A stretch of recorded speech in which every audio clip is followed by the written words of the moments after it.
Nanawa Nakajima est inscrit dans une école pour adolescents surdoués, et si tout le monde le prend pour un minable sans talent, il s'avère qu'il possède le pouvoir le plus puissant de sa classe. Dans ce monde où l'élite des surdoués est appelée les talents, il est formé pour combattre des monstres, les ennemis de l'humanité. Nakajima garde son pouvoir secret car il le craint, mais un jour il l'utilise pour tenir tête aux petites frappes de sa classe et révèle qu'il peut annuler les talents des autres. L'équilibre des forces en classe est vite chamboulé et l'école est soudainement plongée dans un chaos total. Il y a 50 ans, une tragédie a frappé la Terre sous la forme de monstres, les ennemis de l'humanité. Ces créatures ont semé la destruction partout, tuant plus de 10 millions d'humains sans pitié. L'humanité a gagné la guerre grâce à des humains surpuissants, appelés les talents, et la paix fut enfin rétablie.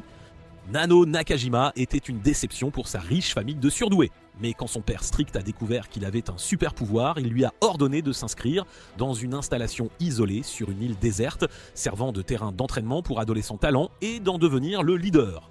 Cependant, c'était plus facile à dire qu'à faire. Nakajima n'avait apparemment aucun pouvoir spécial et tout le monde le harcelait et se moquait de lui. Bientôt, 2 nouveaux élèves arrivent, dont Nana Hiraji, une fille qui lit dans les pensées, mais qui ironiquement ne capte pas du tout l'ambiance. Un autre élève vient d'arriver, un garçon mystérieux et un peu sombre, Kyuya, qui refuse de révéler son talent. Nana s'assied à côté de Nakajima, une mauviette sans talent, et elle lit dans ses pensées, découvrant qu'il est le souffre-douleur de la classe. Nakajima tente de nier, mais un des brutes vient le taquiner devant Nana. Elle prend sa défense, après elle lui parle et prétend vouloir être son ami, car il lui semble être un chic type, vraiment. Bientôt, le professeur, qui ressemble à s'y méprendre à Eren Jaeger avec des lunettes, demande des volontaires pour être délégués de classe. Les 2 gros bras, Fatih et Kori, sont les plus forts, mais Nana nomme Nakajima sans son accord, disant qu'il a le cœur le plus pur. Nakajima refuse de se présenter, mais Nana le suit partout pour le convaincre et lui demande de lui faire visiter l'île. Il la guide puis l'emmène à une falaise où elle lui demande quel est son talent exactement. Il répond que ce n'est rien de spécial, mais qu'il le garde secret par précaution. Il a entendu des rumeurs d'ennemis de l'humanité infiltrés sur l'île et pense que le pouvoir de Nana pourrait être utile pour les démasquer. Il décide de retourner à leur dortoir, mais avant de dire au revoir, Nana le pousse encore à être délégué. Il lui dit de ne pas faire comme son père. Nana lit dans ses pensées et comprend ses problèmes de papa, qu'il cherche l'approbation paternelle, mais cela le met en colère, évidemment. Le lendemain, Nakajima ne participe pas au concours. Fatih se bat avec Koré pour devenir chef de classe. Ils s'attaquent avec leurs pouvoirs de feu et de glace, mais sont à égalité. Cependant, Koré utilise son pouvoir de glace pour geler la jambe de Fatih et gagne en l'immobilisant. Tout le monde le félicite, mais Fatih, furieux, lance une gigantesque boule de feu sur Koré. Tout le monde s'enfuit, mais Nana ne peut pas s'échapper à temps. La voyant en danger, Nakajima se précipite pour la sauver et utilise son talent pour faire disparaître la boule de feu. Quand Nana lui demande comment il a fait, il répond nerveusement qu'il a le pouvoir de neutraliser les talents des autres. Elle est stupéfaite et le serre dans ses bras. Tous le voient comme un héros et leur leader. Ce soir-là, Nakajima et Nana retournent à la falaise. Elle est ravie qu'il ait été élu délégué de classe. Il est heureux d'avoir trouvé une amie comme elle, mais soudain, Nana le pousse de la falaise. Il se sauve en s'accrochant à une corde. Elle, menaçante, lui dit qu'elle ne lit pas dans ses pensées, mais qu'elle a utilisé ses talents d'observation affûtés à la manière de Sherlock pour arriver aux bonnes conclusions. Nakajima est sidéré quand Nana lui dit que les gens comme lui sont les vrais ennemis de l'humanité et c'est pourquoi ils doivent être éliminés. Horrifié, il tombe dans la mer alors que ses mains glissent. Nana prie pour sa mort rapide car son appli spéciale indique que s'il survit, son potentiel de victime dépasse le 1 million. Il s'avère qu'il y a 50 ans, l'ennemi de l'humanité qui a causé la destruction mondiale n'était ni un alien ni un monstre. C'était juste la première vague d'humains aux capacités surnaturelles qui sont entrés en conflit avec les gouvernements locaux et ont détruit leur ville. Bientôt, d'autres sont apparus partout dans le monde, menant à une grande calamité. Les gouvernements ont tenté de recruter des talents dans leurs armées pour les combattre, mais cela a lamentablement échoué. Finalement, ils ont gagné avec la guerre traditionnelle. La paix fut rétablie, mais des humains avec des pouvoirs continuaient de naître. Alors les pays ont conçu une méthode astucieuse. Les placer sur des îles isolées, sous prétexte d'entraînement, les coupant du monde. Une fois les talents isolés, des agents secrets comme Nana furent envoyés pour s'en occuper discrètement. Elle était une agente secrète du gouvernement japonais chargée de tuer les élèves talents en secret sur l'île pour qu'ils ne puissent jamais nuire à personne. Actuellement, Nana est en cours de sport où les élèves s'entraînent à courir sur une bûche au-dessus d'un étang. Alors que Fatih la harcèle de questions sur l'absence de Nakajima, elle remarque Cory geler les temps en un instant car il ne veut pas s'entraîner. Elle le choisit comme deuxième cible et le drague pendant la pause déjeuner pour percer le secret de son pouvoir. Son attention est détournée quand elle voit Fatih se battre, mais juste au moment où il va frapper, le temps recule soudainement. Fatih ne frappe pas le garçon, mais est frappé par un certain Yohai parce qu'il dérangeait son repas tranquille, tout simplement. Nana est sidérée, essayant de comprendre ce qui vient de se passer. Cory lui dit que Yohai peut figer le temps et qu'il est de loin le plus fort de la classe. Nana découvre qu'avec ses capacités, son potentiel de victime dépasse les 800 000 et décide de s'en occuper en priorité. Elle le rejoint pour déjeuner, puis essaie de lui renverser de l'eau. Cependant, en un clin d'œil, elle constate que Yohai est essoufflé mais tient fermement le verre, et l'eau qu'elle a failli renverser n'a pas mouillé ses vêtements. Pas du tout. C'était ce qu'elle voulait tester. Elle force Yohai à révéler que son pouvoir est de revenir dans le passé. Loin d'être nerveux que son secret soit découvert, Yohai est excité et veut s'allier à Nana pour éradiquer la pauvreté et les préjugés du monde en modifiant le passé, ni plus ni moins. Elle pense qu'il est aussi délirant que puissant. S'il utilise ses capacités et voit ses méfaits, elle sera en difficulté. Elle ne peut pas le tuer par des moyens normaux, car il reviendrait simplement en arrière, ce serait trop facile. Juste à ce moment, Kyuya arrive et demande à Yohai de remonter le temps pour enquêter sur la disparition de Nakajima. Nana est horrifiée en entendant cela et suggère que Nakajima a juste pris un jour de congé maladie. Kyuya répond qu'il a frappé à sa porte sans réponse. Il continue de lui caresser les cheveux en lui posant des questions sur Nakajima. Elle est horrifiée et se fige presque chaque fois qu'il s'approche de son secret, mais finit par lui dire d'arrêter de toucher ses cheveux, s'il vous plaît. Kyuya refuse, disant que ses cheveux lui rappellent sa petite sœur. Nana essaie alors de contrôler le récit et parle des rumeurs d'ennemis de l'humanité infiltrant l'école. Juste après, elle commence à jouer la peur de Kyuya, affirmant avoir entendu quelque chose d'étrange et d'effrayant dans sa voix intérieure, vraiment. Son jeu d'actrice convainc Yohai qui se méfie de Kyuya et lui demande pourquoi il cherchait Nakajima. Il répond que Nakajima semblait intéressant et qu'il voulait simplement se lier d'amitié avec lui. Kyuya part, mais Yohai se méfie maintenant de lui. Il demande à Nana de l'aider à enquêter sur la disparition de Nakajima. Même si elle risque de voir son plan découvert, elle n'a pas d'autre choix que de l'accompagner, malheureusement. Ils vont d'abord au dortoir des garçons où Yohai remonte le temps et revient épuisé. Nana apprend que le voyage temporel est physiquement exténuant et que Yohai ne peut pas remonter plus d'une journée dans le passé, c'est une limite importante. De plus, si quelqu'un le voit clairement dans le passé, il est forcé de revenir au présent. Il retourne dans le passé et découvre que Nakajima et Nana sont allés à la falaise et décide de ne pas les suivre. Yohai y retourne après avoir atteint la falaise et à son retour, il dit à Nana qu'il les a vus flirter mais qu'elle l'a remarqué et il est au revenu, ni vu ni connu. Yohai est certain que Nana et Nakajima se sont séparés après leur rendez-vous, mais elle sait que ce n'est pas la vérité. Sa mémoire a été réécrite et après avoir vu Yohai disparaître, elle a continué et a tué Nakajima sans aucun remords. Elle est soulagée qu'il ne la soupçonne pas et ils décident d'en rester là pour la journée. Cependant, Nana tend un piège à Yohai la nuit et va dans sa chambre pour demander de l'aide. Elle prétend que Nakajima a été mangé par un ennemi de l'humanité, mais qu'elle ne lui a rien dit plus tôt car elle ne lui faisait pas confiance à l'époque, bien sûr. Nana l'emmène dans la forêt et lui demande de sauver Nakajima d'être dévoré. Elle pleure, déployant ses talents d'actrice, et le naïf Yohai tombe dans le panneau. Il retourne dans le passé et Nana est certaine qu'il ne reviendra jamais, c'est sûr. Elle avait répandu de la terre du lac gelé, sachant que Yohai se téléporterait au même endroit dans le passé. Cependant, le lac n'avait gelé que ce matin-là, et la nuit précédente, c'était encore de l'eau. Yohai ne sait pas nager et il se noiera en arrivant dans le passé, c'est une certitude. Nana suppose qu'il est déjà mort, et le matin, quand Cory a gelé le lac, il a rendu impossible la récupération du corps de Yohai. Son crime parfait est accompli, et elle est ravie d'avoir éliminé quelqu'un avec des pouvoirs aussi terrifiants enfin. D'un autre côté, Kyuya pense que des choses louches se passent sur l'île, et il enquête en privé. Il trouve la corde cassée à la falaise et aperçoit quelque chose qui brille en dessous, alors il saute pour l'attraper sans hésiter.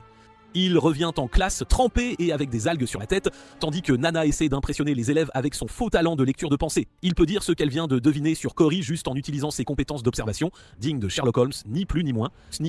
Nana sait que Kyuya est le plus dangereux de la classe à cause de son esprit vif, et elle le choisit comme prochaine cible. Elle lui propose de déjeuner ensemble, mais il l'ignore, alors elle décide de le suivre discrètement. Elle trouve Kyuya prenant du lait à un distributeur, puis entrant dans un entrepôt. Dès qu'il part, Nana se faufile et découvre que Kyuya réchauffait du lait pour un chat errant. Elle pense que malgré son look de rebelle ténébreux, c'est un type vraiment gentil, au fond. Elle l'approche directement et lui parle des algues sur sa tête. Il en profite pour l'inviter dans sa chambre, elle l'accompagne pour se faire une idée de sa personnalité, mais est sidérée de trouver sa chambre remplie de livres et de collectibles, pensant qu'il pourrait gagner le championnat du monde des geeks sans problème. Kyuya l'a juste invité à devenir son ami et à jouer à des jeux vidéo rétro avec elle. Nana découvre qu'il est non seulement socialement incompétent, mais qu'il ne connaît même pas les mots de base que tout le monde utilise et elle ne peut absolument pas le cerner. C'est fou. Bientôt, elle lui demande pourquoi il s'intéresse à Nakajima. Kyuya répond qu'il y a quelques années, sa sœur est aussi venue sur cette île et a disparu sans laisser de traces. Il trouve la disparition de Nakajima similaire à ce cas et il est curieux de savoir si elles sont liées en fait. Kyuya se plaint que l'école ne semble même pas s'être souciée de la disparition, et malgré ce que dit le gouvernement, ce n'est pas un camp d'entraînement, mais juste une bande d'enfants surpuissants, livrés à eux-mêmes dans un endroit sans loi, c'est tout. Nana quitte sa chambre quand il commence à faire sombre, mais Kyuya sort soudain la montre de Nakajima de sa poche. Nana est sans voix et se demande comment il l'a eue, mais il lui dit juste de le suivre en silence. Kyuya l'emmène à la falaise et elle est encore plus nerveuse quand il commence à lui demander ce qu'elle faisait le soir où Nakajima a disparu. Elle prétend qu'ils étaient au là ce soir-là, mais qu'ensuite ils sont tous les deux retournés à leur dortoir, tout simplement. Cependant, Kyuya a une hypothèse. Nakajima n'a pas quitté cet endroit et a été poussé par quelqu'un. Il a essayé de laisser sa montre pour envoyer un message sur son meurtre. Et Kyuya veut absolument élucider ce mystère coûte que coûte. Il est aussi enclin à signaler cela aux autorités de l'école, mais Nana essaie de l'en dissuader. Elle craint que sa déduction ne soit juste et cela ne la met pas du tout en bonne posture. Elle tente de détourner la conversation en lui demandant son talent et Kyuya lui dit de le découvrir en lisant dans ses pensées. Nana dit qu'il fait peur, mais il répond qu'il n'agit pas ainsi parce qu'il la soupçonne. Il part, avertissant Nana qu'un ennemi de l'humanité a peut-être infiltré l'île. Elle devrait donc être prudente et compter sur ses amis, c'est important. De retour dans sa chambre, Nana essaie de cerner Kyuya mais ne trouve presque rien sur lui. Dans son dossier de mission, elle avait demandé des données sur les élèves talents inscrits. Le comité lui a tout donné, mais l'a averti que les pouvoirs des talents peuvent évoluer et qu'elle devait découvrir leur vrai pouvoir par elle-même absolument. Nana pense que puisque Kyuya a pu sauter dans la mer et en ressortir sain et sauf, il doit avoir un physique surhumain. Elle prévoit de lui tendre un piège pour le forcer à utiliser son pouvoir. Le lendemain, Nana et Kyuya vont voir le professeur et lui parlent du meurtre présumé de Nakajima, lui demandant d'informer ses parents, ce qui est logique. Il panique, disant qu'ils ne peuvent déjà pas contacter le monde extérieur librement et leur interdit de dire quoi que ce soit aux élèves pour éviter la panique. Nana réalise que le professeur n'a aucune idée de son plan et que c'est inutile même s'il essaie de contacter ses supérieurs de toute façon.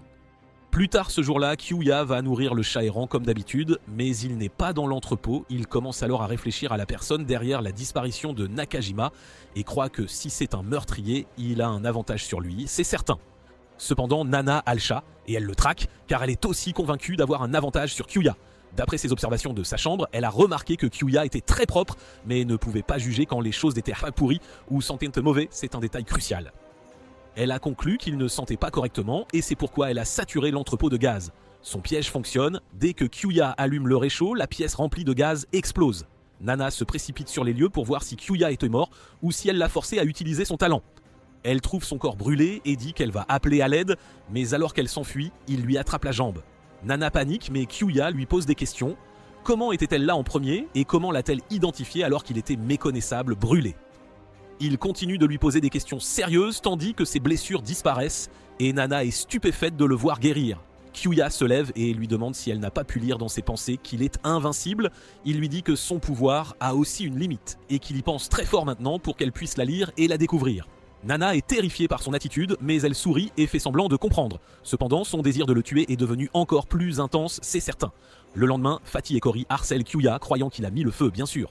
Cependant, il leur dit qu'il a été attaqué par un ennemi qui était aussi derrière la disparition de Nakajima et de Yohei. Nana les entend et sent qu'il est vraiment le plus grand danger pour son plan, sans aucun doute. Juste à ce moment, deux filles entrent dans classe et lisent à voix haute une lettre d'amour adressée à une fille nommée Mikuru devant toute la classe. Mikuru est gênée mais elle remarque la jambe écorchée de Nana et la lèche pour la guérir avec son pouvoir. Tous les garçons espèrent se blesser pour avoir le même traitement, évidemment. Nana la remercie, mais plus tard, elle découvre que le potentiel de victime de Mikuru était de 150 000, même avec ses capacités de guérison. Elle va voir Mikuru qui attendait son prince charmant, celui qui lui a envoyé la lettre, et l'informe que personne ne viendra en fait. Elle montre du doigt les deux brutes cachées dans les buissons et remarque qu'elles essayaient de lui faire une blague, mais qu'elle a découvert la vérité en lisant dans leurs pensées. Les filles s'enfuient, mais Mikuru est profondément attristée et se met à pleurer évidemment. Nana en profite pour se rapprocher d'elle et l'invite à déjeuner, mais elle ignore que Kyuya la surveille. Après avoir passé toute la journée à écouter Mikuru lui parler avec enthousiasme, Nana a appris que son pouvoir est de guérir tout ce que sa langue touche, c'est une information capitale. Elle pouvait même se guérir elle-même. Nana prévoit de l'attaquer par derrière et sort un harpon. Au moment où elle quitte sa chambre, elle trouve Kyuya là qui prétend être venu la garder en cas d'attaque ennemie, puisqu'elle est son amie, bien sûr. Nana fait semblant d'être effrayée par lui et retourne dans sa chambre pour monter le volume de la musique. Kyuya trouve cela suspect et va sous sa fenêtre, spéculant qu'elle va essayer de s'échapper par la fenêtre en se cachant derrière la musique forte. C'est son plan. Il aperçoit Nana qui court et la suit, mais elle atteint la chambre de Mikuru et la distrait. Alors que la jeune fille, sans méfiance, lui tourne le dos, Nana se précipite pour la poignarder et son cri strident donne à Kyuya sa position exacte, malheureusement. Il pense que Nana a attaqué Mikuru et fait irruption dans sa chambre, mais il est stupéfait de trouver Nana poignardée dans le dos et Mikuru essayant de la guérir. Mikuru dit qu'un ennemi invisible les a attaqués par derrière et que Nana l'a sauvé de l'attaque, c'est incroyable. La théorie de Kyuya, selon laquelle Nana est une meurtrière, est jetée par la fenêtre et il ne peut plus la soupçonner. Son plan était de le dérouter, puis de tirer parti du fait qu'elle a protégé Mikuru de l'ennemi pour devenir la chef de classe et dominer l'école tout simplement. Le lendemain, la classe se rassemble, inquiète pour Nana. Elle leur dit que Nakajima est Artmord aussi, mais personne ne se soucie d'un minable comme lui et ils veulent élire le nouveau délégué de classe. Pour la réconforter, Mikuru suggère qu'il devrait te faire de Nana la leader puisqu'elle lui a sauvé la vie, après tout. Fatih et Koré sont des toutous et n'y voient aucun problème. Nana redevient immédiatement joyeuse en étant élue nouvelle déléguée de classe. Kyuya doute encore plus d'elle à cause de ce changement soudain d'humeur, mais après l'école, il s'excuse encore auprès d'elle, c'est étrange. Cependant, il lui rappelle qu'elle a été attaquée par quelque chose comme un tournevis ou un harpon, et elle se demande pourquoi un ennemi de l'humanité utiliserait des armes aussi minables. Nana se fiche de peur à nouveau et elle réalise qu'elle doit changer d'arme et vite. La nuit, elle prépare un poison mortel voulant voir s'il fonctionne sur l'invincible Kyuya. Elle atteint le dortoir des garçons, mais un punk nommé Ata l'arrête à l'entrée et lui dit qu'il peut lire l'avenir. Nana est sidérée et manque de fer dans sa culotte, pensant qu'elle a été démasquée. Ata lui montre une photo d'elle en train de l'étrangler et lui demande pourquoi elle veut le tuer. Nana, visiblement nerveuse, examine attentivement le cliché qui la montre l'étranglant à 22h dans le débarras de sport, mais elle prétend n'avoir aucune idée de ce dont il parle. Ata l'invite à dîner pour en discuter et l'emmène à la cafétéria. Il frappe à la porte avec insistance et même quand Nana lui dit que la cuisinière doit dormir, il affirme avec aplomb avoir vu la cafétéria ouverte. Et bien sûr, la porte s'ouvre et la dame de la cantine prend leur commande. En attendant leur plat, Ata raconte à Nana une histoire de son enfance. Un jour, il a eu la vision qu'il aurait 0 à un examen, alors il a étudié d'arrache-pied pour l'éviter, mais il est tombé malade le jour J et a eu 0 quand même. Ce jour-là, il a compris que le destin est inéluctable et il a complètement changé sa personnalité et son mode de vie. Après ça, il montre à Nana une autre photo où une assiette de nouilles est sur sa tête et il affirme que ça va arriver très bientôt. Elle n'y croit pas du tout, mais elle demande quand même à la dame de la cantine de changer sa commande pour l'éviter. Cependant, la dame glisse sur le sol mouillé et les nouilles finissent sur la tête de Nana, exactement comme dans la prédiction. Il est ravi de montrer que l'avenir qu'il a vu ne peut être changé, et il exige à nouveau que Nana lui dise pourquoi elle veut le tuer. Elle insiste sur le fait que c'est une sorte d'erreur, mais Ata sort alors la photo d'elle, poussant Nakajima de la falaise et lui demande si ça aussi c'est une erreur. Nana est figée de terreur, réalisant qu'elle a été découverte bien avant aujourd'hui. Ata explique qu'il a pris cette photo le jour de son arrivée, mais qu'il n'a rien dit à personne, car de toute façon, ça allait arriver. Nana est de plus en plus mal à l'aise, mais il continue de jacasser sur le fait que la nouvelle leader est une tueuse en série. Il rit, disant qu'il n'a jamais vu d'image de l'ennemi de l'humanité dont on parle sur l'île, et que tous les meurtres peuvent lui être attribués. Nana fait de son mieux pour jouer l'innocente, promettant de tout faire pour lui s'il l'aide à blanchir son nom. C'était exactement ce qu'Ata attendait, et il lui a demandé de devenir sa petite amie. Il l'emmène dans sa chambre en désordre et la fait le masser tout en lui expliquant qu'il était inutile de lutter contre l'avenir inévitable, mais qu'il pouvait toujours utiliser ces informations pour la faire chanter. Ata dit à Nana que jusqu'à l'heure indiquée sur la photo, il survivra à coup sûr, et même après, ils ne savent pas s'il mourra ou s'il se défendra pour sauver sa vie. Nana veut quitter sa chambre qui pue, mais il lui hurle qu'il est en train de la faire chanter. Elle n'a pas d'autre choix que d'être sa petite amie et de faire ce qu'il dit. Ata dort avec une main sur un appareil photo qui prend des clichés de ses rêves prophétiques. Nana est éveillée, elle regarde les photos et en trouve une assez dérangeante, alors elle la cache. Elle vole ensuite l'appareil photo pour le tester et découvre qu'il n'a aucun pouvoir spécial en soi. Cependant, elle est déterminée à trouver un moyen de contourner ce qu'Ata a prédit et de changer son destin. Le lendemain matin, quand Ata se réveille, Nana fait semblant d'être effrayée. Il la fait nettoyer sa chambre, puis la surprend par derrière, affirmant que chaque nuit, il a exactement 5 prémonitions. Mais aujourd'hui, il n'y a que 4 photos. Nana est nerveuse en entendant cela, et Ata la fouille immédiatement et trouve une photographie. Sur la photo, elle est en train d'être étranglée et probablement morte. Nana se met à pleurer, disant qu'elle a caché la photo parce qu'elle ne voulait pas créer de malentendus, mais Ata s'en fiche et pense que c'est l'avenir après qu'elle l'ait étranglée. Il ne se soucie pas de la logique, mais elle essaie de lui faire croire qu'elle ne lui fera aucun mal. Elle lui propose de venir à l'endroit montré sur la photo à l'heure indiquée sur sa montre, et si rien ne se passe, alors il devra la croire. Hata accepte son offre et va prendre un bain, mais Nana décide de le tuer tout de suite. Elle sort un repas empoisonné, mais entend alors des gens parler dehors et reporte son plan. La nuit, Nana attend Hata dans le débarras, vérifiant que son nombre potentiel de victimes dépasse les 500 000. Elle sort son étui à aiguille empoisonné, mais il lui glisse des mains et avant qu'elle ne puisse le ramasser, Hata arrive. Il s'assied sur le banc et elle se précipite immédiatement pour l'étrangler avec une corde à sauter. La scène est exactement comme sur la photo qu'il avait imaginée, mais Hata dit « Psych » et montre à Nana qu'il tenait la corde avec sa main et que ça avait juste l'air d'un étranglement. Maintenant, il est certain qu'elle voulait le tuer et il la frappe au sol. Il est au-dessus d'elle, lui disant qu'il est temps d'accomplir la prédiction de sa mort, mais Nana arrête sa main alors qu'il essaie de l'attaquer. Hata se sent soudain impuissant et tandis que Nana se relève et se remet en ordre, elle lui dit que le destin est de son côté. Quand il l'a projetée au sol, elle a atterri juste à côté de son étui à aiguille empoisonné et l'a attaqué au dernier moment. Elle lui dit qu'il va mourir bientôt, mais il n'arrive pas à y croire et crie que c'est elle qui est censée mourir selon sa prédiction. Ils entament un débat absurde sur l'inéluctabilité du destin, mais Nana explique que la photo d'elle étranglée n'était pas une de ses prédictions, mais un simple selfie qu'elle avait pris elle-même pour le tromper. Nana lui montre la vraie photo de prédiction et à ce moment-là, les lumières s'allument. Kyoya et Mikuru sont arrivés au débarras et Nana cache la photo derrière elle, tandis qu'Hata meurt exactement comme prophétisé sur le cliché.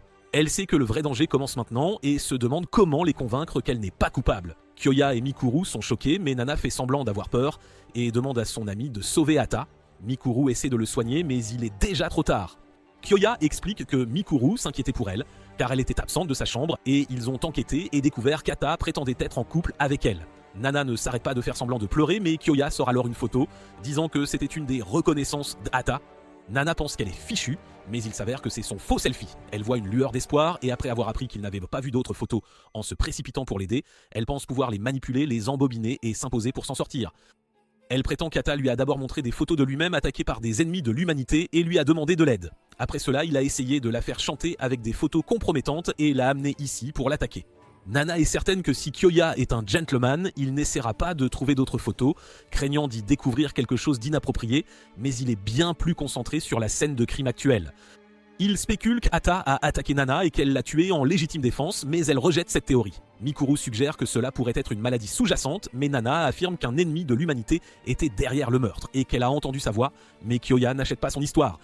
Cependant, il laisse Nana partir en premier pendant que Mikuru essaie d'expérimenter davantage avec le corps d'Hata. Nana se rend dans la chambre d'Hata pour sceller toutes les photos, mais Kyoya est juste derrière elle. Il l'assure qu'il n'est pas intéressé par ces photographies osées et qu'il est là pour voir s'il peut trouver quoi que ce soit sur la mort ou la maladie d'Hata.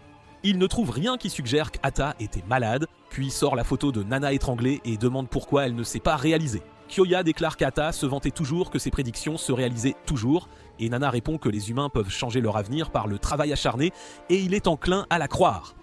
Cependant, il trouve une autre erreur sur la photographie et souligne que la corde était doublée autour du cou de Nana et qu'aucun tueur n'a le temps pour ça. Kyoya pense que la photo n'est pas une précognition, mais un selfie, et Nana panique qu'il ait trouvé sa plus petite erreur aussi. Elle quitte la pièce en toute hâte et Kyoya regrette d'être arrivé trop tard pour jeter un œil aux autres photos. Nana arrive dans sa chambre où elle vérifie toutes les photographies et découvre qu'il en manque une. Elle réalise immédiatement où elle peut être et la panique la saisit. Elle se rend directement au débarras où Mikuru essayait de réanimer Hata en développant ses capacités. Quand elle échoue, elle remarque quelque chose sur son corps et trouve une photo où Nana poussait Nakajima d'une falaise.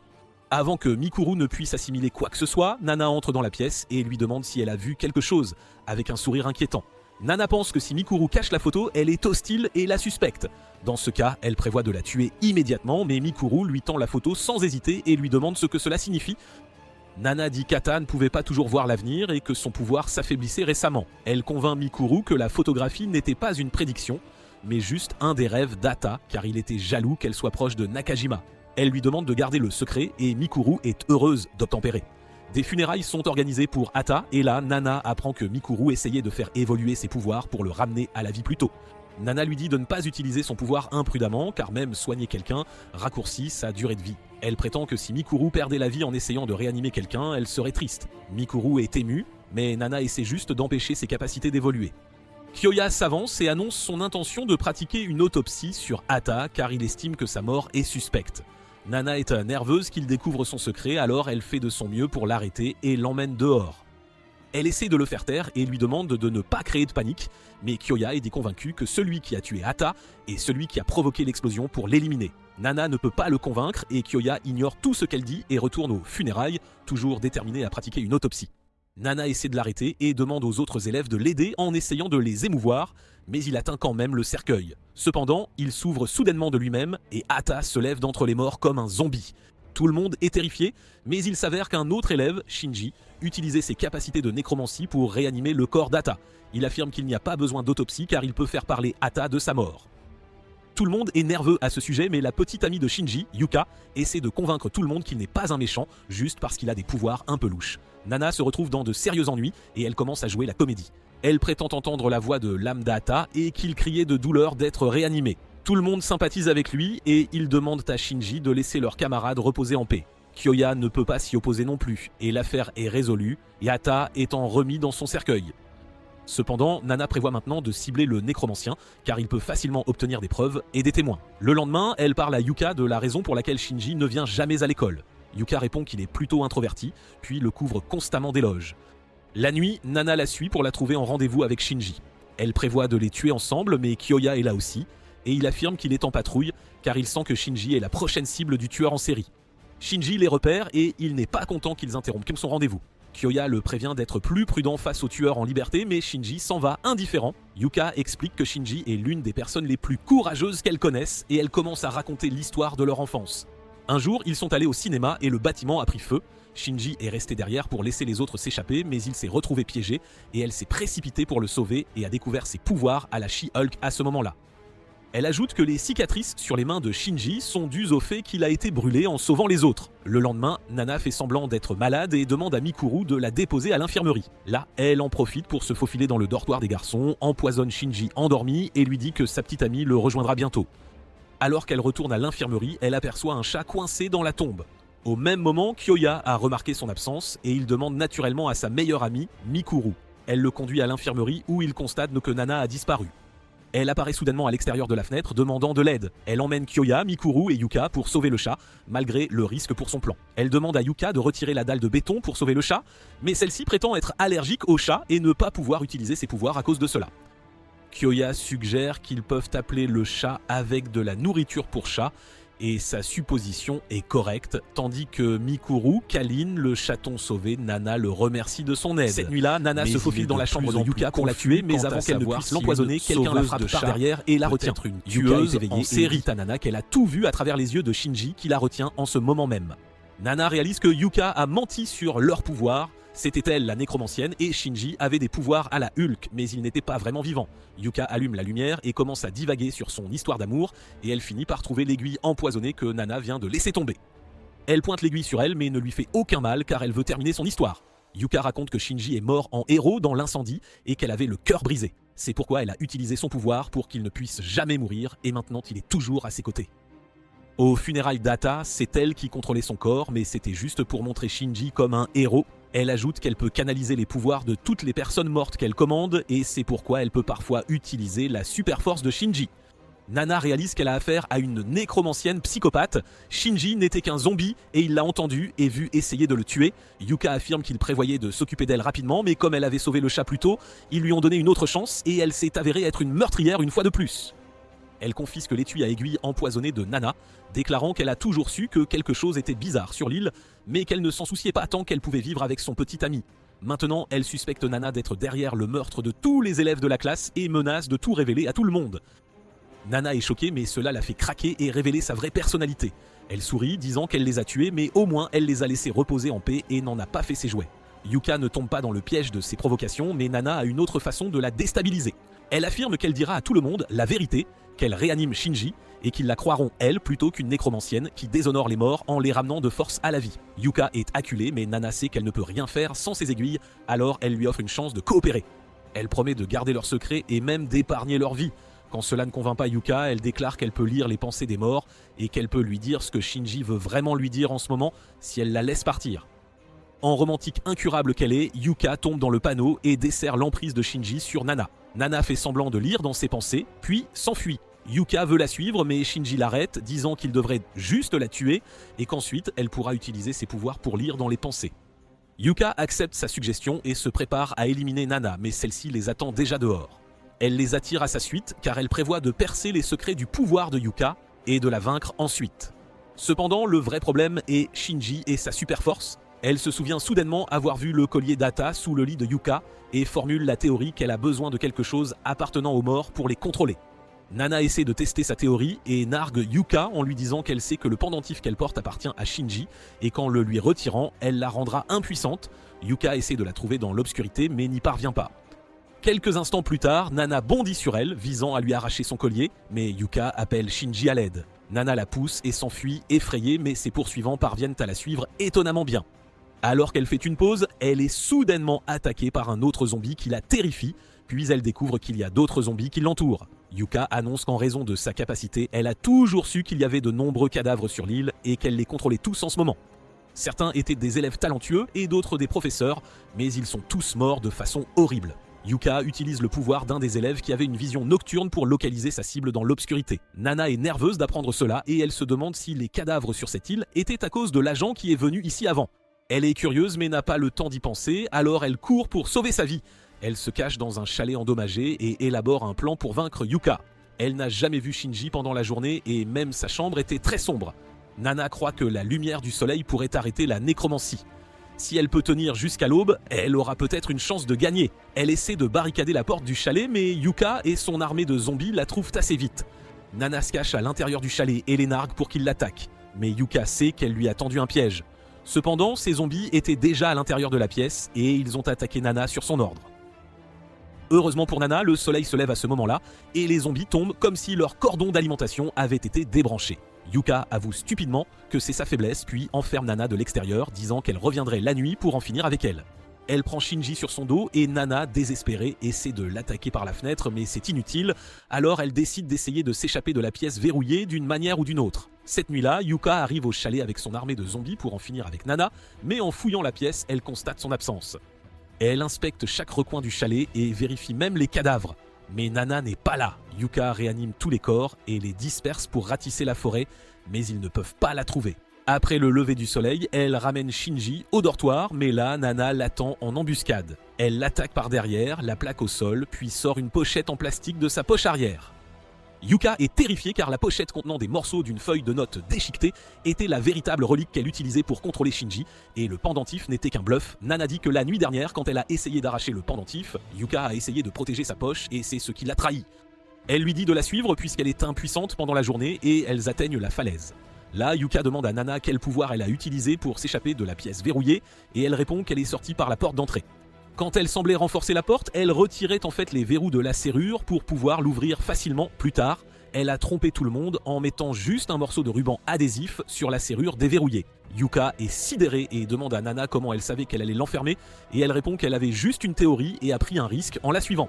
Elle a risqué sa vie, mais cela a finalement porté ses fruits et elle a confirmé la faiblesse de Yuka et s'est échappée de la pièce. Nana menace de jeter la relique de Shinji à la mer et Yuka la supplie désespérément de ne pas faire ça. Elle promet de tout faire pour elle et Nana lui demande de rendre d'abord sa boîte à poison. Yuka obéit mais la relique n'est déjà plus dans la main de Nana. Elle est dévastée et la traite de monstre pour avoir jeté ce morceau de papier à la mer car désormais elle ne pourra jamais ressusciter Shinji. Cependant, Nana a quelques questions pour Yuka concernant la mort de Shinji. Elle a toujours soupçonné que l'histoire clochait et confirme ses doutes. Yuka et Shinji n'ont jamais été ensemble de son vivant. Elle n'était qu'une harceleuse pathétique qui l'a tué pour en faire son jouet post-mortem. Yuka craque et avoue la vérité. Shinji l'a toujours détesté et était parfaitement heureux avec sa petite amie. Elle n'a pas pu le supporter et a incendié leur école pour le tuer. Alors qu'elle perd le dernier lambeau de sa raison, Nana l'empoisonne sans pitié. Elle n'avait pas jeté la relique à la mer plus tôt, mais elle le fait à présent. Elle espérait juste jauger la sincérité de Yuka, et elle a découvert qu'elle était vraiment un monstre des plus méprisables. Après la mort de Yuka, le corps de Shinji commence à se décomposer, et Nana réalise qu'il y a encore plus de cadavres dans la forêt. Elle les examine et pense que si elle avait pu forcer Yuka à utiliser ses capacités pour découvrir ce qui leur était arrivé, elle aurait pu percer les mystères de cette île. Cependant, elle décide que ce n'est pas du tout important pour sa mission, et elle ne se soucie absolument pas du passé. Elle commence à réfléchir à un moyen d'utiliser ses corps à son avantage et élabore un plan machiavélique. Elle trouve la fille bronzée, la brute du groupe, dans la forêt qui essaie d'attraper un serpent pour le manger car elle est une grande fan de Bear Grylls. Elle est surprise par Nana et lui révèle alors sa capacité à créer du poison en mangeant des reptiles. Nana trouve qu'il est étonnamment facile d'obtenir des informations de la fille bronzée qui avait volé les lentilles de contact colorées de sa meilleure amie Cory, ce qui avait provoqué une violente dispute. Nana y voit une opportunité et dit à la fille bronzée que son amie est là pour s'excuser, et juste au moment où elle se retourne, hop, elle l'empoisonne. Nana lui demande de lui donner le mot de passe de son smartphone si elle veut l'antidote, et la fille le lui donne, mais Nana n'a bien sûr aucun antidote à lui offrir. La fille meurt, et Nana traîne son corps jusqu'aux autres cadavres dans la forêt. Maintenant qu'elle a son téléphone, elle prévoit de cibler Kaori, et a un plan d'une minutie diabolique pour la tuer. Elle va dans sa chambre, rend les lentilles de contact colorées que la brute avait volées, et ferme la fenêtre pour éviter qu'elle ne s'envole. Après cela, elle rencontre Kyoya, qui lui demande où elle était hier et l'informe que Yuka et Shinji sont également portés disparus. Nana se met alors à pleurer à chaudes larmes dans la forêt et leur raconte l'histoire d'amour carrément glauque de Yuka est morte avec le cadavre de Shinji. Elle prétend l'avoir découvert en lisant dans ses pensées, mais l'a mentionné par inadvertance à Yuka qui a alors tenté de la tuer. Nana les emmène à la falaise, déclarant qu'elle a réussi à convaincre Yuka que Shinji l'aime même dans l'au-delà et qu'elle a sauté de la falaise pour le rejoindre. Elle fait semblant de pleurer à chaudes larmes, puis demande à Fatty de brûler Shinji pour offrir à son âme un adieu digne de ce nom. Elle demande à Kyoya si elle peut le faire et il donne son approbation, pensant que la surveiller sera bien mieux que d'examiner un cadavre en pleine décomposition. Après avoir incinéré Shinji, Fatty brûle les autres cadavres à la demande de Nana, mais Kyoya garde constamment son attention sur elle et ne remarque absolument rien d'anormal. Sur le chemin du retour, tout le monde pense que Yuka est une psychopathe, mais Nana affirme qu'elle n'était pas une criminelle, mais simplement une victime. Elle parle d'un ennemi de l'humanité qui rôde sur l'île et possède ceux dont la volonté est au faible, et c'était la raison pour laquelle elle a commis de tels actes. Tout le monde gobe son histoire bidon, mais Kyoya, lui, pas du tout. Il dit qu'il y a bien trop de failles dans ce récit, et même s'il y croyait, Nana était toujours impliquée dans le crime. Il rappelle à ses camarades qu'elle était toujours mêlée, d'une manière ou d'une autre, aux disparitions et aux meurtres, et il exprime ouvertement ses soupçons à son sujet. Juste à ce moment-là, ils entendent une fille hurler et se précipitent dans Dolphian. Nushi se précipite dans le dortoir des filles pour voir ce qui s'est passé. Ils y trouvent une fille complètement paniquée, pointant du doigt le cadavre de Kaori, l'amie de la fille bronzée. Kyoya examine son corps et constate qu'elle est morte il y a environ 2 bonnes heures. Nana était avec eux à ce moment-là, et soudain, sa théorie sur son implication dans tous les meurtres tombe complètement à l'eau. Mikuru veut sauver Kaori, mais Kyoya lui hurle d'arrêter immédiatement, car cela pourrait s'avérer dangereux. Il lui dit d'aller chercher sa trousse médicale dans sa chambre et ordonne à Nana de rester devant lui, sans bouger pendant tout ce temps. Mikuru arrive rapidement avec la trousse médicale et Kyoya commence son enquête médico-légale. Il remarque que Kaori essayait de s'arracher les yeux en mourant et il trouve son étui à lentilles de contact. Sans perdre un instant, Kyoya boit le liquide des lentilles et Nana est complètement stupéfaite. Elle panique alors qu'il gémit de douleur et lutte pour respirer à cause du poison et elle ouvre la fenêtre en grand pour laisser entrer l'air frais. Cependant, même le poison est totalement inutile face à son corps immortel et il se rétablit très rapidement. Kyoya confisque l'étui à lentilles pour enquêter sur le type de poison utilisé et déclare que Kaori a été assassinée à cause du poison présent sur ses lentilles de contact. Il vérifie minutieusement la chambre et la fenêtre à la recherche d'indices et dit que puisque Nana n'était pas en classe plus tôt, elle aurait très bien pu empoisonner l'étui à lentilles. Il sait qu'elle est fatiguée et s'il la pousse un peu, elle pourrait craquer à tout moment et révéler toute la vérité. Cependant, alors qu'il discute avec d'autres filles à propos de Kaori, il apprend que son amie, la fameuse fille bronzée, a le pouvoir de créer du poison. Kyoya l'accuse alors immédiatement de meurtre et part à sa recherche, mais elle n'est pas du tout dans sa chambre. Il change alors d'approche et demande à Nana si elle n'a pas entendu la voix de l'ennemi quand Kaori a été assassinée, et elle répond qu'elle n'a absolument rien entendu. Kyoya utilise cette déclaration pour établir qu'un humain a assassiné Kaori, et sa conclusion accule Nana dans ses retranchements. Kyoya s'interroge ensuite sur sa relation avec Kaori et la fille bronzée, et lui demande si elle était proche de l'une ou l'autre. Nana lui répond immédiatement qu'elle ne leur avait même jamais parlé auparavant, mais réalise alors qu'elle a commis une grave erreur en disant cela. Elle se corrige, disant qu'elle a une fois parlé à Kaori du harcèlement de Mikuru. Nana réalise que lorsque Kyoya a lutté contre un poison, elle a ouvert la fenêtre défectueuse de la chambre sans la moindre difficulté, et il a forcément dû le remarquer. Elle a l'impression de s'être complètement trahie, même en deux. Mais avant que Kyoya ne puisse lui demander quoi que ce soit, Mikuru utilise l'empreinte digitale de Kaori pour ouvrir son téléphone et montre que la fille bronzée lui a envoyé un SMS pendant qu'elles éternuent dans la forêt. Mikuru croit que la fille bronzée est la meurtrière et demande à Kyoya d'arrêter de soupçonner Nana. Cependant, il déclare que Nana est bel et bien la tueuse, ce qui la rend terriblement nerveuse. D'autres étudiants arrivent également dans la chambre et Kyoya dit qu'il va tout expliquer là, maintenant. Nana essaie de rester calme car Kyoya n'a aucune preuve concrète, mais sa théorie la met complètement sur les nerfs. Il croit qu'elle a d'abord tué la fille bronzée, puis a placé les lentilles empoisonnées dans la chambre de Kaori. Quant au corps de la fille bronzée, il était parmi le reste des cadavres, et Nana l'a défiguré de manière à ce qu'il ne la remarque pas lorsque Fatty l'a brûlé. Après cela, elle a envoyé le message depuis son téléphone pendant qu'ils incinéraient les cadavres afin de se forger un alibi en béton dans cette affaire. Nana est Charlie nerveuse car la théorie de Kyoya est presque entièrement correcte et elle crie qu'elle n'aurait jamais eu de moyen de déverrouiller le téléphone de la fille bronzée.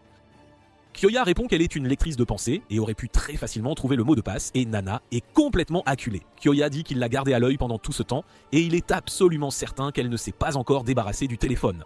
Il s'avance pour faire une fouille rapide et alors qu'il met ses mains dans ses poches, Nana apparaît visiblement nerveuse. Cependant, Kyoya ne trouve absolument rien et Nana l'accuse d'être un véritable agresseur.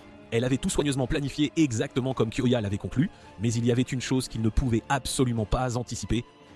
Elle voulait envoyer le message au moment parfait pour faire croire que ce n'était absolument pas elle. Alors elle a créé un minuteur en utilisant le corps en décomposition d'un zombie et espérait que son doigt pourri appuierait sur le bouton d'envoi de son message tapé pendant qu'elle était entourée d'autres personnes. Nana pense qu'elle a pris bien trop de risques en utilisant un plan aussi peu fiable, mais tout a fini par payer et elle a réussi à commettre un autre crime parfait et même à prouver que Kyoya avait tort devant tout le monde. Maintenant, il est terriblement embarrassé et comme Mikuru lui demande de s'excuser auprès de Nana de l'avoir soupçonné, il ravale sa fierté et s'exécute. Puisque tout le monde est en faveur de Nana, il ne peut absolument rien dire, mais il doute toujours d'elle.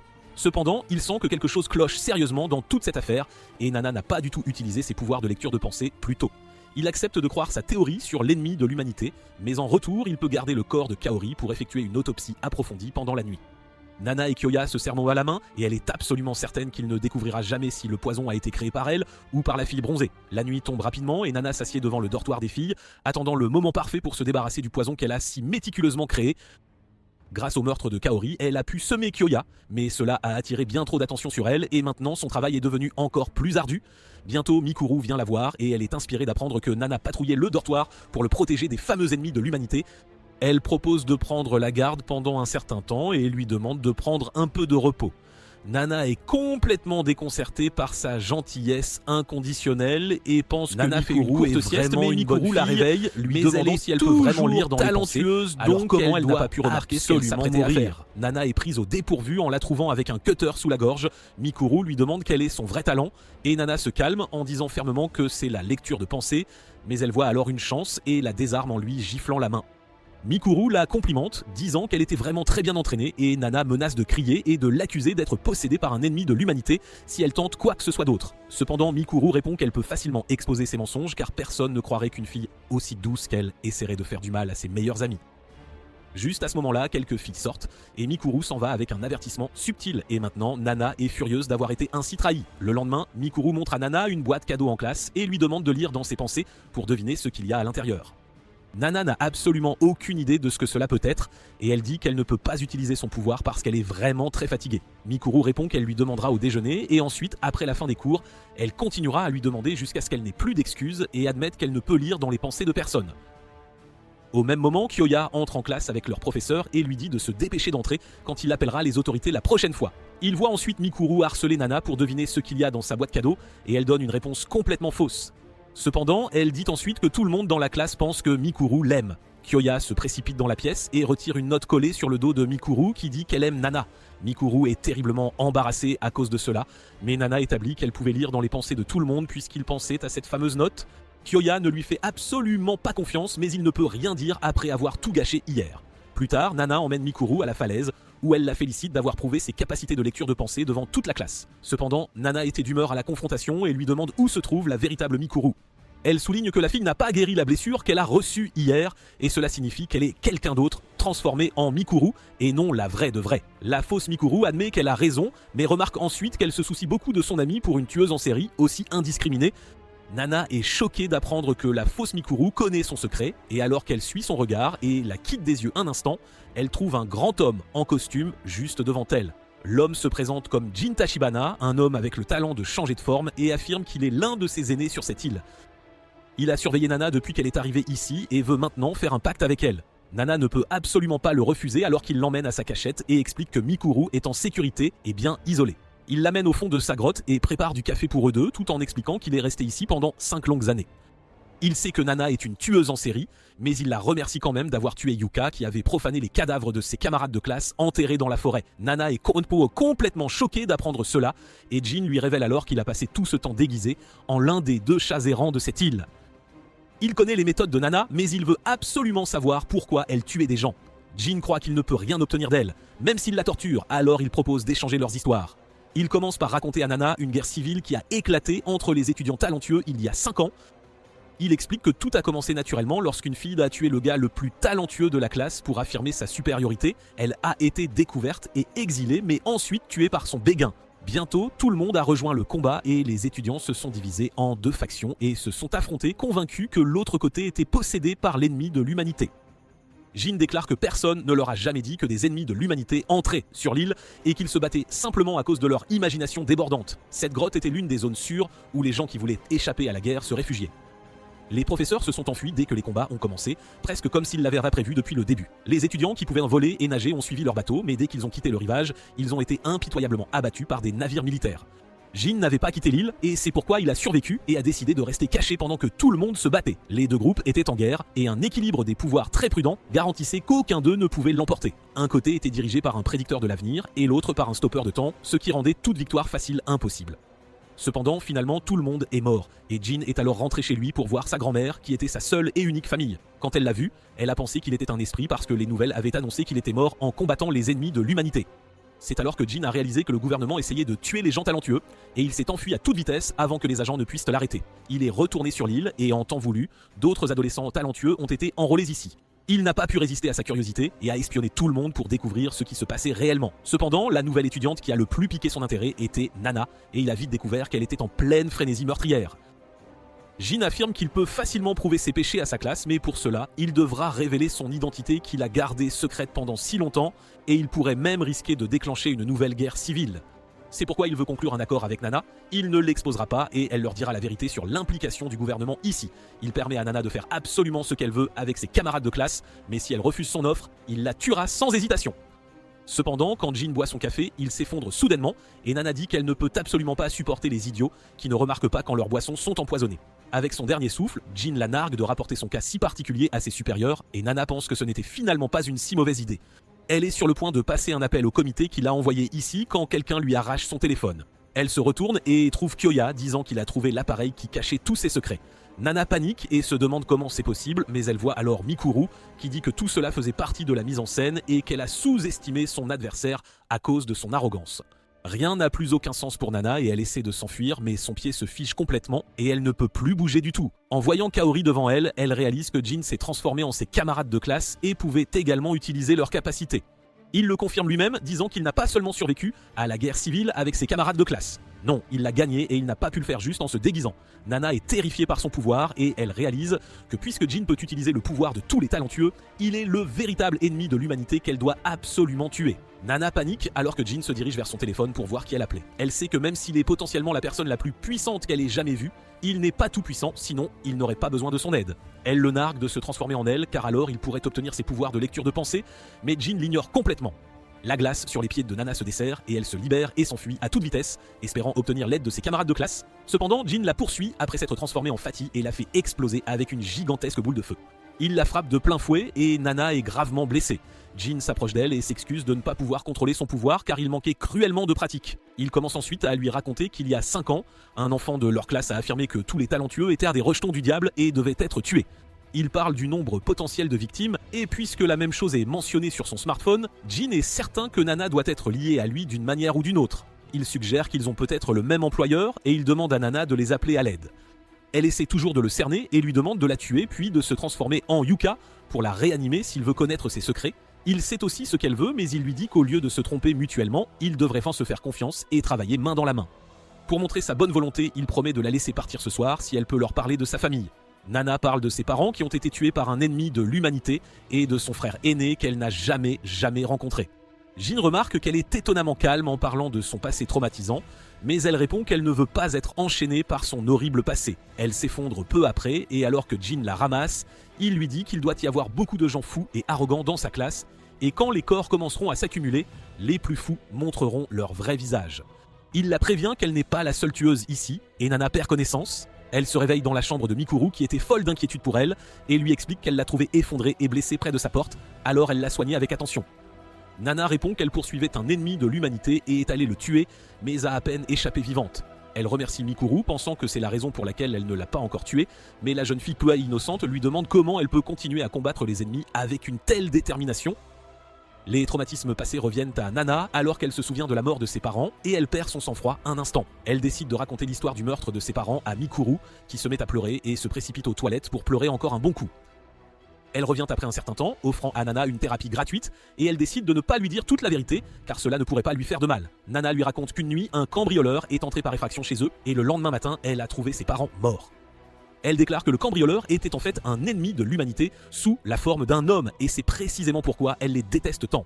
Mikuru se sent mal pour elle et comprend enfin pourquoi elle agit si imprudemment lorsqu'elle est confrontée aux ennemis. Nana, touchée par sa gentillesse, est tentée de laisser Mikuru tranquille malgré son potentiel de victimes élevées, mais elle se persuade qu'une fille aussi angélique doit bien cacher un côté obscur, n'est-ce pas ? Nana continue de radoter qu'elle est responsable de la mort de ses parents. La police lui a dit que le cambrioleur était entré parce qu'elle avait oublié de fermer sa fenêtre, et cette révélation l'a traumatisée. Plus tard, des funérailles sont organisées pour Yuka et les autres victimes récentes. Michiru ne se sent pas bien, Nana se demande si c'est un effet secondaire de l'utilisation imprudente de ses pouvoirs de guérison. La nuit, alors que Nana réfléchit à sa prochaine cible, Jin entre dans sa chambre. Elle lui demande pourquoi il ne l'a pas soignée lui-même s'il comptait la sauver. Il répond qu'il n'avait pas envie de l'allécher, vu qu'elle n'avait pas pris de douche. La vraie raison, c'est qu'il ne supporte pas les effets secondaires de la guérison, aussi bien que Mikuru. Nana découvre que Jin copie non seulement les pouvoirs, mais aussi les inconvénients. À ce moment, Mikuru frappe à la porte. Jin se transforme en chat tandis que Nana la laisse entrer. Mikuru prétend ne pas pouvoir dormir, nerveuse à cause des récents meurtres, et veut rester pour la nuit. Elle complimente la propreté de la chambre de Nana, mais a remarqué qu'elle veut parler de son enfance. Mikuru avoue ne pas comprendre ce que Nana lui a dit plus tôt sur la mort de ses parents et veut en savoir plus. Jin est aussi curieux d'obtenir de nouvelles infos. Nana ne voit aucun mal à leur raconter son enfance. Elle prétend être une fille ordinaire, fan de manga, qui préférait les jeux intelligents, comme les échecs.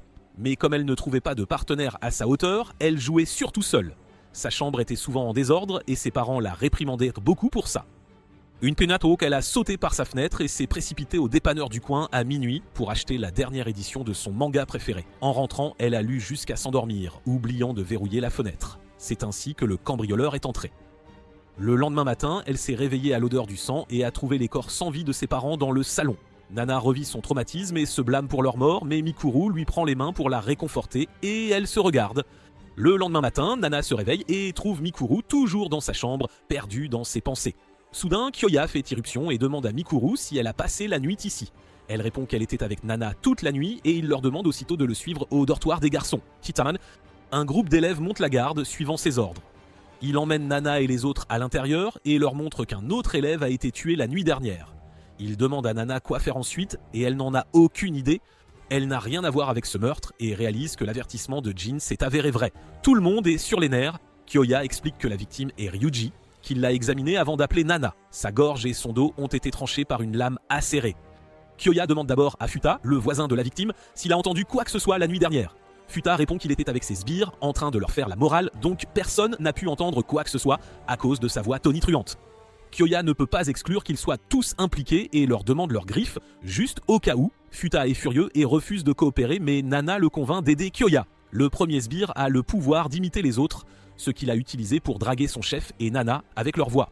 Le deuxième a le pouvoir de projection astrale qu'il démontre en tirant la chasse d'eau. Le troisième est un aimant de pacotille avec des pouvoirs faibles et un cerveau encore plus faible. Après ça, Kyoya appelle la première personne à avoir vu le corps, la petite amie de Ryuji, Sorano. Il lui demande de montrer son pouvoir et elle devient nerveuse. Kyoya lui dit qu'elle deviendra la principale suspecte si elle refuse de coopérer. Sorano leur demande de sortir pour qu'elle puisse montrer ses capacités. Elle explique qu'elle peut canaliser l'air pour des attaques offensives et Kyoya lui demande de tester ses pouvoirs sur lui. Sorano est réticente, mais il la convainc qu'il ne mourra pas et qu'elle n'a pas à s'inquiéter. Elle accepte et exécute quelques mouvements dignes d'un maître de l'air pour lui envoyer une puissante lame de vent. La poitrine de Kyoya est coupée, il est projeté, mais il guérit vite. Il complimente le pouvoir et la précision de Sorano et lui demande pourquoi elle n'a pas utilisé son pouvoir dans la pièce. Elle répond qu'elle a besoin de ventilation pour l'utiliser. Kyoya se souvient aussitôt que la fenêtre de Ryuji est ouverte et commence à la suspecter du meurtre.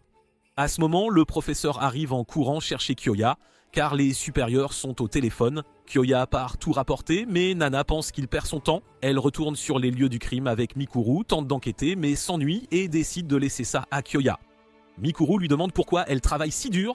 Nana sent que quelque chose ne va pas chez elle. Elle se demande si Mikuru commence à la suspecter, mais au déjeuner, Mikuru lui propose d'emménager avec sa famille après avoir obtenu leur diplôme de Lille. Elle essaie de convaincre Nana que ses parents l'accueilleront, mais Nana se fâche et lui rappelle qu'elle manque de tact. La pauvre Mikuru reste sidérée et Nana retourne dans sa chambre, pensant qu'elle laissait ses émotions prendre le dessus ces derniers temps. À ce moment, le professeur vient dans sa chambre pour lui donner un nouvel uniforme, l'ancien étant abîmé. Nana se souvient soudain qu'elle avait la fiole de poison dans son ancienne tenue et elle devine que Mikuru l'a trouvée en la soignant. Juste à ce moment, Kyoya arrive aussi dans sa chambre et informe Nana que Mikuru est venue le voir, l'air inquiète. Nana est figée de peur, pensant qu'elle a pu donner la fiole de poison à Kyoya, mais heureusement, elle ne lui a rien dit. Nana pense que Mikuru est tiraillé à l'idée de la dénoncer. Kyoya interrompt ses pensées et lui demande de venir avec lui car il veut interroger Sorano. Le professeur informe aussi Kyoya que ce qu'il a dit aux autorités a fonctionné et qu'ils envoient dans quelqu'un pour examiner la situation. Nana panique en entendant ça et pense qu'elle doit tuer le plus de gens possible avant. Après, Nana et Kyoya interrogent Sorano pour vérifier son alibi. Elle prétend avoir été avec une amie la nuit du meurtre de Ryuji. Leur relation n'allait pas non plus très bien. Il s'éloignait d'elle car beaucoup de filles étaient attirées par son sens de l'humour. Kyoya quitte la pièce en premier. Sorano pleure en demandant à Nana de l'aider à venger son petit ami. Dehors, Kyoya demande à Nana si Sorano mentait. Il l'avait appelé juste pour utiliser ses capacités de lecture mentale, mais Nana ne veut pas dire quelque chose qu'elle regrettera. Elle répond qu'elle n'a pas pu se concentrer assez pour lire son esprit, mais elle est sûre que Sorano n'aurait pas pu tuer Ryuji car elle a passé la nuit avec une amie et Futa et ses amis l'auraient blessée si elle avait fait quoi que ce soit le soir. Cependant, Kyoya la suspecte toujours et pense que Sorano a tué Ryuji pendant les sermons de Futa. La lumière et la fenêtre étaient ouvertes le matin. Nana suggère que Ryuji s'est battu avec un meurtrier. Kyoya répond que Ryuji avait les pouvoirs d'Ant-Man et pouvait rétrécir à la taille d'un lièvre pour éviter le combat, donc seules des attaques furtives auraient pu fonctionner. Il est certain que Sorano aurait pu facilement le surprendre et le tuer avec ses lames de vent, et que la pièce en désordre était un effet secondaire de son attaque. Nana est d'accord avec son raisonnement, alors elle lui laisse l'enquête et décide de s'occuper de Mikuru. Elle va dans la chambre de Mikuru et la trouve sous la douche. Nana décide de chercher la fiole de poison mais ne trouve rien. Elle aperçoit le journal intime de Mikuru et craint qu'elle n'y ait écrit absolument tout ce qui s'est passé. Si ça tombait entre de mauvaises mains, ces crimes seraient vite découverts. Cependant, en le lisant, Nana découvre que Mikuru l'a toujours vue comme une personne gentille et forte. Elle voulait juste l'aider et la rendre heureuse et Nana se sent touchée après avoir lu des choses si émouvantes. Soudain, Jin apparaît derrière elle avec la fiole de poison. Il est déçu que Nana ait soupçonné Mikuru de la trahir. Il lui rend son téléphone et la fiole et elle lui en demande la raison. Jin répond que sa cible est la personne qui l'a transformée en meurtrière et il veut qu'elle le mène à cette personne. Il lui dit qu'elle devrait mieux s'occuper de son ami qui met trop de temps à sortir de la douche. Nana réalise soudain que Mikuru est dans la salle de bain depuis trop longtemps et elle se précipite à l'intérieur pour la trouver inconsciente dans le bain.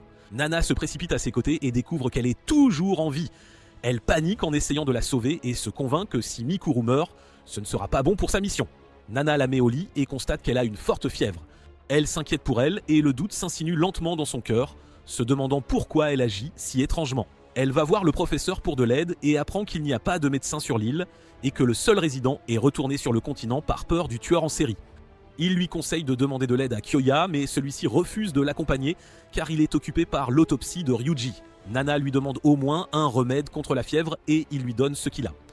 Nana retourne en courant à sa chambre, mais s'arrête à la cafétéria pour prendre de l'eau et de la nourriture nutritive pour Mikuru. Elle frappe à la porte, mais personne ne répond, alors elle entre de force et se blesse le doigt sur un éclat de verre. Elle retourne au dortoir avec l'eau et la nourriture et soigne Mikuru. Bientôt, Kyoya arrive après avoir terminé son travail, mais il ne trouve rien d'anormal chez Mikuru et suggère à Nana de la garder éveillée. Kyoya remarque que la chambre est plutôt en désordre et suspecte Nana qui dit qu'elle cherchait les vêtements de Mikuru.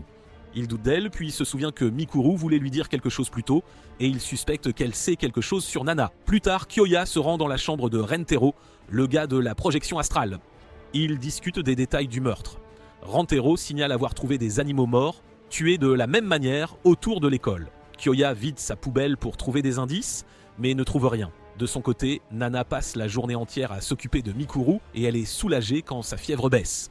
À ce moment, Sorano vient dans sa chambre et demande si la blessure de Mikuru va bien, car elle sentait que son état était lié d'une manière ou d'une autre à la mort de Ryuji. Nana devient méfiante envers Sorano et lui demande de se reposer, tout en proposant de s'occuper de Mikuru.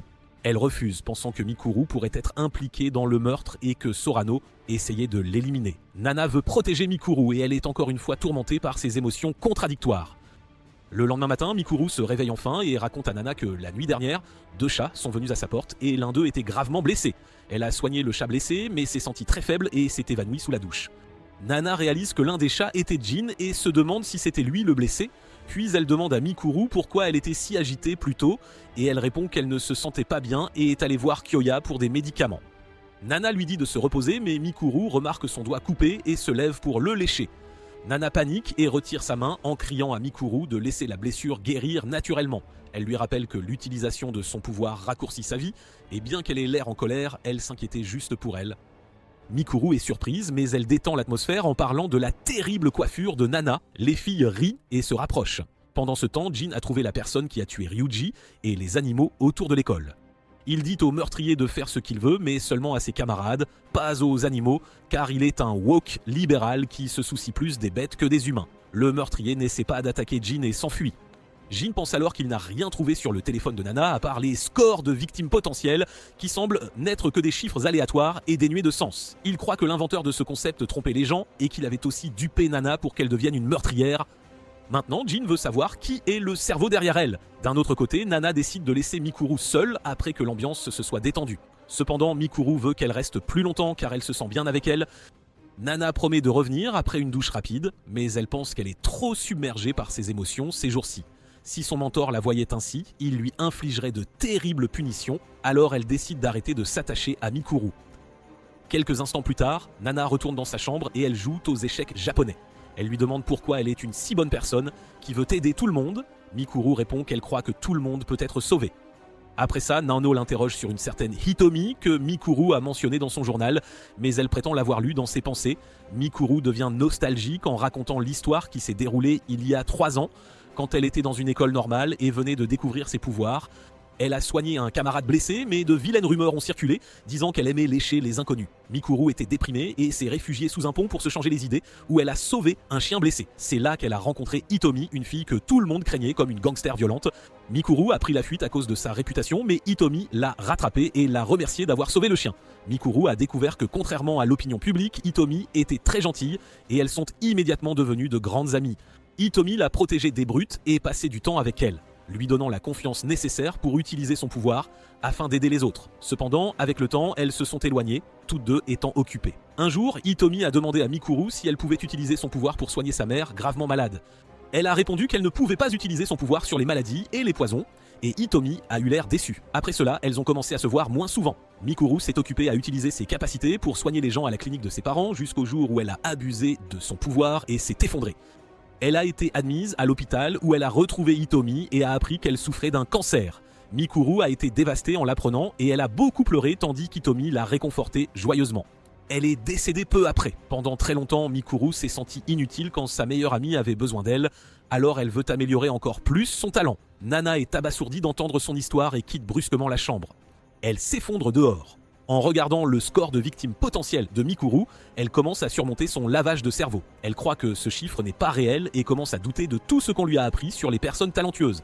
Nana retourne dans sa chambre et a d'horribles flashbacks de ses proches qui l'ont traitée durement après la mort de ses parents, la blâmant ouvertement pour cet accident. Elle a pleuré en essayant de les réfuter, mais un homme mystérieux, devenu son professeur, l'a forcée à accepter la faute et l'a transformée en arme. Le flashback de Nana est interrompu par la visite de Mikuru. Elle est troublée et dit qu'elle voulait parler de quelque chose plus tôt mais n'avait pas osé l'aborder à ce moment-là. Mikuru rassemble son courage et interroge à nouveau Nana sur le meurtre de ses parents. Elle veut savoir si elle a marché sur quelque chose en se réveillant. La réalité frappe Nana. Quand elle est sortie la nuit, sa chambre était en désordre, mais le matin, elle était parfaitement propre. Mikuru est heureuse que Nana réalise cela et suggère que ses parents ont dû nettoyer sa chambre après qu'elle se soit endormie, et comme il l'a grondée toujours pour fermer les fenêtres, ils ont dû les fermer aussi. Nana pense que la théorie n'est pas mauvaise, mais elle se blâme toujours pour l'incident. Mikuru est furieuse contre Nana et lui dit que ce n'était pas sa faute. Elle réconforte Nana et la serre dans ses bras, affirmant qu'elle n'est pas responsable de la mort de ses parents. Nana est sous le choc en réalisant que Mikuru s'était tant inquiété pour elle ces derniers jours. Alors qu'elle doutait d'elle, elle se demande si quelqu'un comme elle mérite une telle gentillesse, mais Mikuru lui dit qu'elle sera toujours son amie. Le lendemain, un navire de ravitaillement arrive sur l'île. Alors que Nana fait du shopping avec Mikuru, elle l'accepte enfin comme amie. Elle veut lui offrir quelque chose et choisit un joli crayon pour elle. En retournant au dortoir, Nana offre le crayon à Mikuru. Mikuru est ravi de le recevoir et offre à Nana un oreiller pour l'aider à bien dormir. Nana s'excuse de s'être emportée plus tôt et Mikuru la pardonne facilement. Plus tard, alors que Nana est dans sa chambre, réfléchissant à son amitié naissante avec Mikuru, Jin frappe à sa fenêtre. Elle le laisse entrer, il prétend avoir des informations sur Mikuru et qu'il les lui donnera pour qu'elle lui soit redevable. Jin révèle qu'il vient de voir Mikuru se diriger vers la plage et il a pris la forme de Futa pour en savoir plus. Nana réalise que son amie pourrait être en danger et court immédiatement vers elle, mais elle s'arrête devant le dortoir, pensant qu'elle ne peut pas aider Mikuru seule. Elle n'est pas sûre de pouvoir convaincre ses camarades de l'aider à si court préavis non plus, mais elle pense que Kyoya l'écoutera sûrement. Pendant ce temps, Mikuru a atteint la plage quand quelqu'un lui lacère soudainement le visage. Elle n'entend qu'une voix de garçon mais ne voit pas qu'il a attaqué. La voix lui dit qu'il déteste les choses belles et mignonnes et veut toutes les détruire. Il y a 2 jours, il a essayé de tuer un chat, mais Mikuru l'a soigné, alors il a décidé de la tuer elle d'abord. Les genoux de Mikuru flanchent de peur et le meurtrier l'attaque à nouveau. D'un autre côté, Nana court vers son amie quand elle reçoit un appel de son mentor. Un homme terrifiant dont la voix la replonge dans ses jours d'entraînement. L'homme lui demande un rapport. Elle répond nerveusement que tout allait bien et qu'elle suivait une personne talentueuse en ce moment. Le mentor lui dit que le comité est satisfait de ses actions et qu'après avoir terminé l'admission, elle recevra sa récompense, avec laquelle elle pourra réaliser son rêve de créer une bourse pour les enfants orphelins à cause des ennemis de l'humanité. Il raccroche et le lavage de cerveau de Nana semble être revenu. Elle dit qu'elle n'a pas besoin d'amis et qu'elle ne se soucie pas même si Mikuru meurt. Cependant, alors que Mikuru fuit l'agresseur, elle est sûre que Nana viendra la sauver. L'agresseur répond que Nana ne viendra pas et qu'elle lui a toujours menti. Il mentionne qu'elle cachait quelque chose à tout le monde et que son âme était plutôt sombre. Mikuru est furieuse d'entendre ça et répond qu'elle ne tolérera pas de calomnie contre sa meilleure amie. Le meurtrier s'est assez amusé à la faire courir et l'attaque à nouveau. Mais soudain, Nana saute devant Mikuru et la protège du coup fatal. Elle est gravement blessée et dit que bien qu'elle ait d'abord douté de Sorano, elle n'a jamais été la tueuse de Ryuji. Le vrai tueur, c'était Rentaro, un type capable de projeter sa forme astrale pour commettre des meurtres au couteau pendant que son corps était ailleurs. Son corps astral lui confirme qu'elle avait raison, puis lui demande pourquoi elle n'a rien dit plus tôt car il était certain qu'elle avait lu dans ses pensées lors de l'enquête sur le meurtre de Ryuji. Nana ne peut lui répondre, mais Rentaro s'approche pour l'attaquer de nouveau. Il veut la soigner, mais Nana s'obstine à se défendre et se fait poignarder une fois de plus. Elle dit à Mikuru de s'enfuir dès qu'elle en aura l'occasion, mais celle-ci refuse de la laisser seule. Nana provoque Rentaro, lui disant qu'il est impuissant sans son couteau. Il pète un câble et l'attaque sans réfléchir. Mais elle se retourne au dernier moment et lui attrape la main. Le couteau est planté dans son épaule et Rentaro ne peut pas le retirer.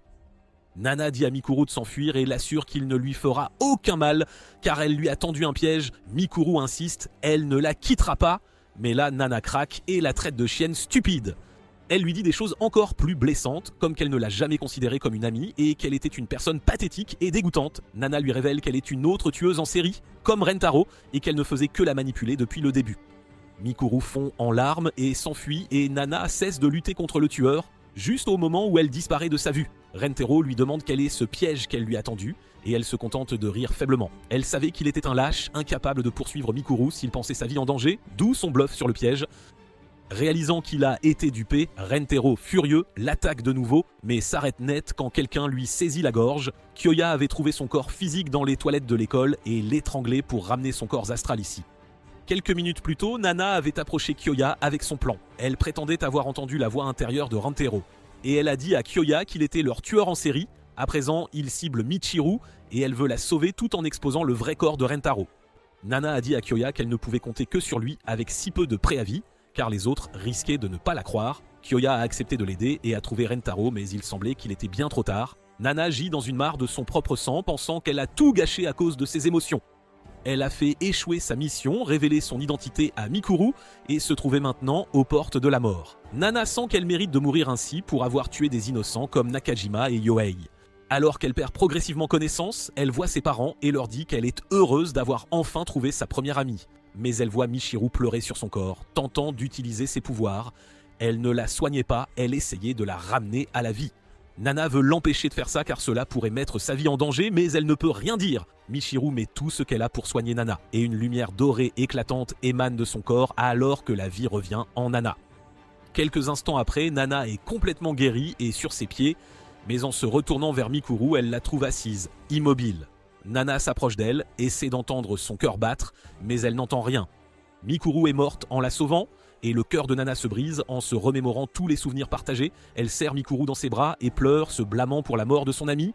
Cependant, elle est déterminée à la venger et à réparer tout ce qu'elle a fait jusqu'à présent. Ne manquez pas la prochaine vidéo qui s'affiche à l'écran, ça va être du lourd. À très vite!